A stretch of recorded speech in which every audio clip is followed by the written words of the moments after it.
আমি আসছি। অপু, তোর সঙ্গে খুব জরুরি কথা আছে। কি হয়েছে কি?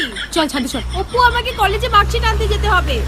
দূর ছাড় তো, ও ফেল করা মার্কশিট আরে আনতে হবে। বলবি তো অপু, কি হয়েছে? আরে আয় তো আগে। বল না কি তোর জরুরি কথা। শুনে আবার তো মন ভেঙে যাবে না তো? কি হয়েছে সেটা কি বলবি? কান্নাকাটি করবি না বল, আর কাউকে জানাবি না। আমার খারাপ খবর আমি সবার কাছে গিয়ে গিয়ে বলতে যাবো কেন? কি রে বল? শিবু আর আমার মধ্যে না খুব চলছে। শিবু আর তোর মধ্যে চলছে? বললেই হলো, শিবু ওরম ছেলেই নয়। এতদিন ভালো জিনিস পায়নি, তাই তোর দিকে ঝুঁকে ঝরে এখন পেয়েছে, এই হাত ধুয়ে বসে পড়েছে। তোর একটা কথা আমার বিশ্বাস হচ্ছে না। শিবু শুধু আমাকেই ভালোবাসে।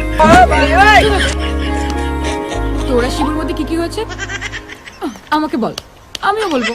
এর থেকে বোঝা যাবে ও কাকে ভালোবাসে। ঠিক আছে। শিবু সবসময় তোর পেছনে দৌড়ায়? না, আমি ওর পেছনে দৌড়ই। কিন্তু আমার পেছনে সবসময় দৌড়ায়।